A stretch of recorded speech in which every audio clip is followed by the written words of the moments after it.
The rain drummed against the church windows as Sarah Chen sat in the back pew, watching her husband Marcus deliver his father's eulogy. Thomas Rivera had been a quiet man who worked in his garage workshop, tinkering with old electronics until the day he died. Now, as Marcus's voice cracked with emotion, Sarah felt nothing but cold resolution. She studied Marcus's profile, the way his dark hair fell across his forehead, the gentle curve of his shoulders that had once made her feel safe. 3 years of marriage had worn away those feelings, replaced by frustration and disappointment. While her friends advanced in their careers and bought homes, she and Marcus lived paycheck to paycheck in their cramped apartment. "Dad always believed in following your passion over profit," Marcus said, his voice echoing through the small chapel. "He taught me that wealth isn't measured in dollars, but in the love you share and the lives you touch." Sarah almost laughed bitterly. Easy words from someone whose father had left them nothing but debt and old electronics. She'd married Marcus believing in his dreams of becoming an engineer, but 2 years after graduation, he still worked part-time at a tech repair shop, seemingly content with mediocrity. After the service, family and friends gathered at their apartment. Sarah moved through the motions of hosting, serving coffee and accepting condolences, but her mind was elsewhere. She'd already contacted a divorce attorney that morning, unable to wait even through the funeral proceedings. That evening, as the last guest departed, Marcus sat on their worn couch, still wearing his black suit. He looked vulnerable, younger somehow, and for a moment Sarah felt a flicker of the old affection. "Thank you for today," he said quietly. "I know this hasn't been easy for you either." "Marcus, we need to talk." Sarah's voice was steadier than she felt. He looked up, and she saw something in his dark eyes, a wariness that suggested he already knew what was coming. "I can't do this anymore," she continued, sitting across from him rather than beside him. "I filed for divorce this morning." The silence stretched between them like a chasm. Marcus's face went pale, then flushed with hurt and disbelief. "Today? You filed today?" His voice was barely a whisper. "I know the timing seems cruel, but I can't pretend anymore. We want different things, Marcus. I need stability, security, a future I can count on. You're content living paycheck to paycheck, dreaming about inventions that will never happen." Marcus stood abruptly, running his hands through his hair. "Sarah, please. Dad just died. Can't we—" "That's exactly why I can't wait. I don't want to spend the next 30 years like your parents did, struggling and pretending everything's fine. I want more than that." The pain in Marcus's eyes was almost unbearable, but Sarah forced herself to look away. She'd made her decision. 2 weeks after moving into her sister's spare bedroom, Sarah sat across from her divorce attorney, Janet Morrison, expecting routine paperwork. Instead, Janet's expression was one of complete bewilderment. "Sarah, I need you to sit down for this," Janet said, shuffling through a thick stack of documents. "We've completed the asset discovery for your divorce proceedings, and there's something you need to know about your husband's inheritance." "What inheritance?" Sarah laughed bitterly. "Thomas Rivera left behind a garage full of broken electronics and some old tools. Marcus is probably going to have to sell everything just to pay for the funeral." Janet slid a document across the desk. "According to these legal filings, Thomas Rivera was the silent founder and majority shareholder of 3 major tech companies: Rivera Innovations, Quantum Solutions, and Nexus Technologies." Sarah stared at the papers, the words blurring together. "That's impossible. Thomas worked on old radios and television sets." "Those old electronics were prototypes, revolutionary ones. The patents filed under his name over the past 20 years are worth hundreds of millions of dollars. The companies he helped found are now industry leaders in quantum computing and AI development." Janet's voice was gentle but firm. "Sarah, your husband just inherited approximately $480 million. The room seemed to spin. Sarah gripped the edge of the desk, her knuckles white. "But Marcus never said anything. We struggled to pay rent, ate ramen noodles for weeks when money was tight. How could he not know? According to the will, Thomas kept everything secret. He wanted Marcus to develop his own character and work ethic before learning about the family wealth. The inheritance was meant to be revealed only after Thomas's death. Sarah's mind raced through every argument they'd had about money, every time she'd criticized him for his lack of ambition, every doubt she had expressed about their future.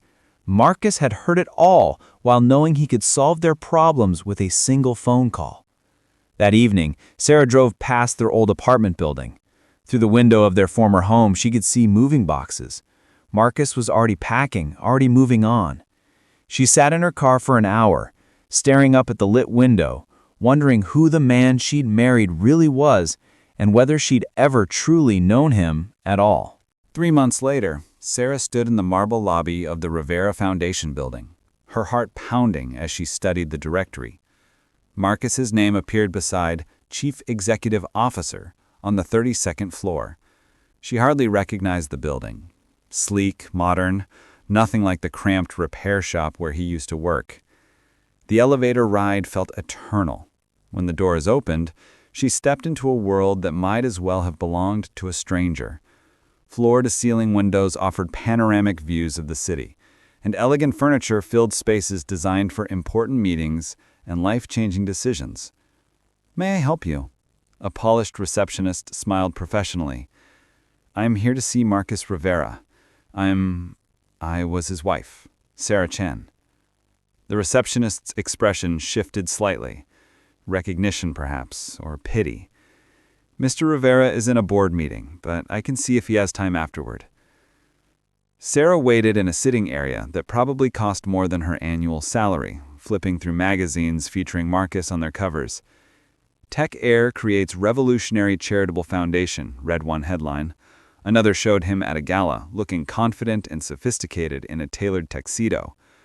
When Marcus finally emerged from a conference room, Sarah's breath caught. He'd always been handsome, but now he carried himself differently. His hair was professionally styled, his suit perfectly fitted, and there was a new confidence in his stride. He moved like a man who knew his own worth. "Sarah." His voice was calm, controlled. "This is unexpected." She stood, suddenly conscious of her off-the-rack dress and nervous energy.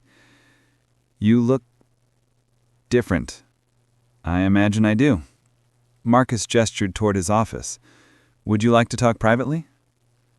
His office was stunning. Modern art on the walls, a desk that looked like it belonged in a museum, and windows that made the city seem small and manageable. This was the life she dreamed of, the success she'd pushed him toward, and now she was on the outside looking in. "I heard about the foundation," she began awkwardly. "Children's education technology? It's wonderful." "Thank you." Marcus sat behind his desk, maintaining professional distance. "Was there something specific you wanted to discuss?" The formal politeness hurt more than anger would have. "Marcus, I made a mistake. I know that now. I know about the inheritance, about what your father left you." "I see." His expression remained neutral. "And now that you know, you've reconsidered our marriage?" "It's not about the money," Sarah said quickly, then realized how hollow that sounded. "I mean, not in the way you think. I've had time to understand what I threw away. Not the wealth. You. Us. What we had." Marcus leaned back in his chair, studying her with dark eyes that seemed older, wearier. "What we had, Sarah, was you believing I wasn't enough. The money doesn't change that." "But I know now that you could have told me about the inheritance any time. You chose not to, and I think I understand why." Sarah moved closer to his desk. "You wanted to be loved for yourself. And instead, you left me when you thought I had nothing to offer. The money didn't change who I was, Sarah. It just revealed who you were." Sarah didn't give up after that first meeting. She began appearing at places she knew Marcus would be. Charity events, coffee shops near his office, the small Italian restaurant where they'd had their first date. Each encounter was polite but distant, Marcus treating her like an acquaintance rather than someone who had once shared his bed and dreams. 6 weeks into her campaign to win him back, Sarah discovered Marcus still visited his father's old workshop every Sunday. She found him there one evening, sitting among the covered electronics, looking more like the man she'd married. "I know you probably think I'm stalking you," she said from the doorway. Marcus looked up from an old radio he was examining. "The thought had occurred to me." "This place smells the same," Sarah said, stepping inside. "Like solder and old coffee." Dad spent 40 years here, perfecting designs the world wasn't ready for. Marcus's voice was softer here, away from the corporate setting. He could have been rich decades ago, but he chose to wait, to build slowly, to make sure his inventions would actually help people. Sarah sat on the workbench where she used to perch while Marcus worked on weekend projects. "Is that why you didn't tell me about the inheritance? Because you wanted to wait too?" "I wanted to know that when you looked at me, you saw someone worth loving, not someone worth leaving." The honesty in his words broke something open in Sarah's chest. "I never stopped loving you, Marcus. I lost faith in us, in our future together, but I never stopped loving you." Marcus set down the radio and looked at her directly for the first time in months. "Do you know what the worst part was? It wasn't that you left. It was that you left without ever really talking to me about what was wrong. You made the decision for both of us." "I was scared. I watched my parents struggle financially my whole life. I swore I wouldn't live that way. But we could have worked through that together. Instead, you decided I wasn't enough and walked away." The space between them felt charged with all the words they'd never said. Sarah slipped off the workbench and moved toward him, drawn by the familiar warmth in his eyes that no amount of success could change. "I was wrong," she said, close enough to touch him. "About everything." Marcus reached out, his fingers brushing her cheek. "Sarah." When he kissed her, it was with 3 months of longing and years of love that had never quite died. Sarah melted against him, remembering how perfectly she fit in his arms, how his touch could make her forget every worry. They made love there, in his father's workshop, surrounded by the dreams and inventions of a man who had understood that some things were worth waiting for.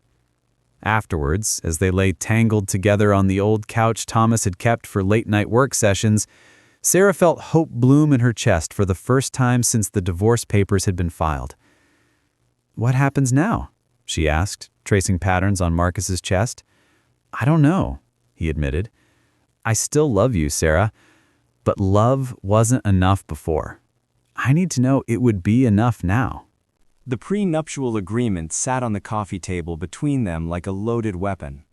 Sarah stared at the thick document, her lawyer's warnings echoing in her mind.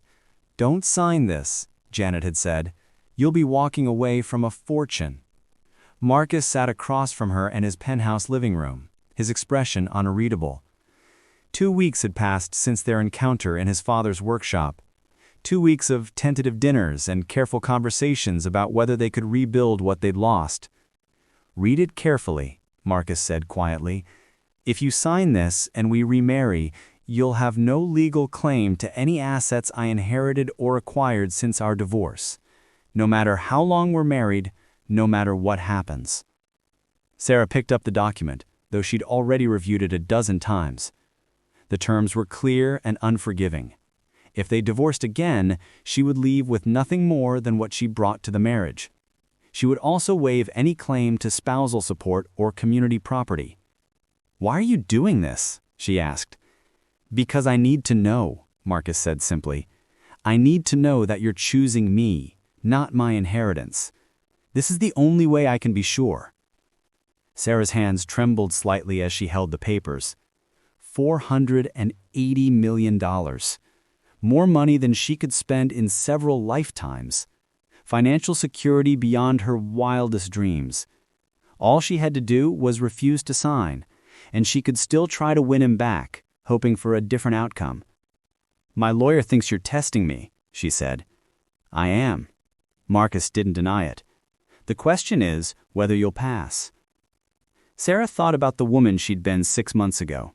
anxious about money, focused on security, measuring love by material standards. Then she thought about the man sitting across from her who had donated $50 million to children's charities in the past 3 months alone, who still kept his father's old tools even though he could buy any equipment in the world, who had loved her enough to let her go when she couldn't love him the way he deserved. "There's something you should know," as Sarah reached for a pen, Marcus said. "I've decided to give away 90% of the inheritance over the next 5 years. I'm keeping enough to live comfortably, but I don't want to be defined by my father's wealth any more than I wanted to be limited by its absence." Sarah's pen stopped moving. "You're giving it away?" "I've seen what money does to people, Sarah. What it did to us. I want to use it to help others, then live a normal life with the person I love, if she'll have me." Sarah signed her name with steady strokes, then set the pen down definitively. "I would have signed even if you were keeping every penny." Marcus's composure finally cracked, relief and love flooding his features. "Are you sure?" "I'm sure." Sarah moved around the coffee table and into his arms. "I don't want your money, Marcus. I want Sunday mornings in bed, and arguments about what to watch on Netflix, and growing old together in a house that's too small for all our books. I want the life I threw away because I was too scared to trust in us." When Marcus kissed her this time, it tasted like forgiveness and new beginnings. Outside the floor-to-ceiling windows, the city sparkled with infinite possibilities, but Sarah only had eyes for the man who had taught her that some fortunes couldn't be measured in dollars, and some investments paid dividends that lasted forever. 6 months later, they remarried in Thomas Rivera's old workshop, surrounded by friends, family, and the dreams of a man who had always believed that the greatest inheritance wasn't money, but the wisdom to know what truly mattered.